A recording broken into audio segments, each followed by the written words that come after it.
السلام علیکم میرے بھائیوں، آج میں آپ کے سامنے محمد صلی اللہ علیہ وسلم کے پیدائش سے تقریباً 50 دن قبل پیش آئے ایک واقعہ کا ایک چھوٹا سا تفسیر پر روشنی ڈالنے جا رہا ہوں، جو کہ یمن کے گورنر کے ساتھ پیش آیا تھا، جس کا تذکرہ سورہ فیل میں ہے۔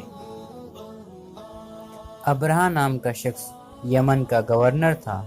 وہ عیسائی اور وہ چاہتا تھا کہ اس پورے علاقے میں عیسائیت کو پہلا درجہ حاصل ہو۔ اس لیے اس نے یمن کی راجدھانی صنعا میں ایک عالیشان گرجا گھر بنوایا، جو بہت ہی خوبصورت تھا اور شان و شوکت میں اپنی مثال آپ تھا۔ اس کا نام اس نے کلیس رکھا۔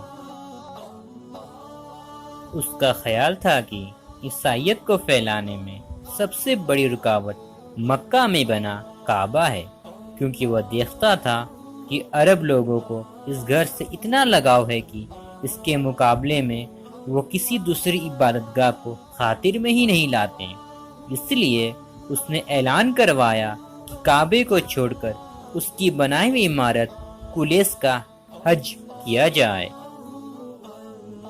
اور جب عربوں کو اس بات کا علم ہوا کہ ابرہہ نے ایک گرجا گھر بنوایا ہے جس کا وہ مقابلہ کعبہ سے کرنا چاہتا ہے، تو عربوں کو بہت غصہ آیا، اور جیسے کہ کچھ روایتوں میں بتایا گیا ہے کہ عربوں نے قریب میں ہی کہیں آگ جلائی ہوئی تھی، اس میں سے کوئی ایک تنکا جا کر لگا اور پورے گرجے میں آگ بھڑک اٹھی۔ تو اس سے ابرہہ کو غصہ آ گیا اور اس نے طے کر لیا کہ اب ہر قیمت پر کعبہ کو گرا کر رہوں گا۔ حالانکہ اس وقت مکہ میں چند ہزار کی آبادی تھی، لیکن اس نے اپنی جیت یقینی بنانے کے لیے 60,000 کی فوج تیار کی، جس کے ہر ایک دستہ میں 12 ہاتھی تھے۔ اور جب ابرہہ مکہ کی طرف داخل ہونے کی تیاری کر رہا تھا، تبھی اس کی فوج میں سے اس کا ایک ہاتھی جس کا نام محمود تھا، وہ کسی بھی طرح مکہ کی طرف جانے کو تیار نہ تھا، اور جب بھی اس کا رخ مشرق کی طرف کیا جائے تو وہ مغرب کی طرف چل پڑتا تھا، اور آخر کار ابرہہ بہت ہی مشقت کے بعد مکہ کے پہاڑ کے پاس پہنچا۔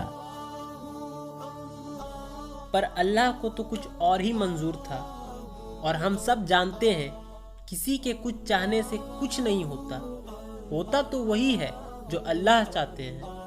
یہاں پر اللہ کے جانب سے ایک کرشمہ ظاہر ہوا۔ سمندر کے طرف سے کچھ پرندوں کے جھنڈ آتے دکھائی دیے، اور اس پرندے کے بارے میں ہم سب نے سنا ہے، اس کا نام ابابیل ہے۔ ہر ایک پرندے کے پاس 3 کنکریاں تھے، جو ناپ میں چنے کے برابر تھی۔ ایک کنکر چونچ میں لیے اور 2 کنکریاں پنجوں میں لیے ابرہہ کے 60,000 کے لشکر اور بڑے بڑے ہاتھی گھوڑوں کے خلاف اللہ کی فوج۔ پرندوں نے جب کنکریاں برسانی شروع کی تو ایک ایک کنکر نے وہ کام کیا جو بڑے سے بڑا تیر اور بندوق نہ کر پاتا۔ ہوتا یوں تھا کہ جب وہ کنکریاں جس پر پڑتی اس کے جسم کو چھیدتی ہوئی زمین میں گھس جاتی تھی۔ یہ عذاب دیکھ کر سبھی ہاتھی بھاگ کھڑے ہوئے، صرف ایک ہاتھی اس کنکری سے ہلاک ہوا،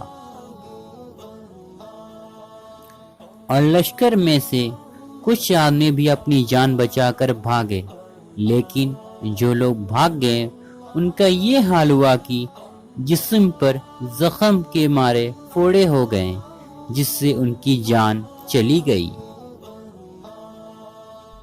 ابرہہ کا یہ حال ہوا کہ زخم کی وجہ سے جسم کا ایک ایک حصہ خراب ہوتا گیا، انگلیاں کٹ کٹ کر گرتی گئی، اور اچھا خاصا انسان جب یمن واپس پہنچا تو کمزور جسم کی وجہ سے چوزا نظر آتا تھا، اور آخر کار اس کا سینہ پھٹ گیا اور اس کی موت ہو گئی۔ یہ اس بات کی گواہی دیتا ہے کہ اللہ رب العزت کے سامنے کوئی بھی اپنی کتنی بھی طاقت لگا لے، مگر اللہ کا حکم نہ ہو تو کچھ نہیں ہو سکتا، اور نہ ہی اللہ کے خلاف کسی کی چلتی ہے۔ اگر آپ کو یہ ویڈیو پسند آیا تو اس چینل کو سبسکرائب کریں اور ایسے ہی ویڈیوز دیکھنے کے لیے نوٹیفیکیشن بیل دبائیں۔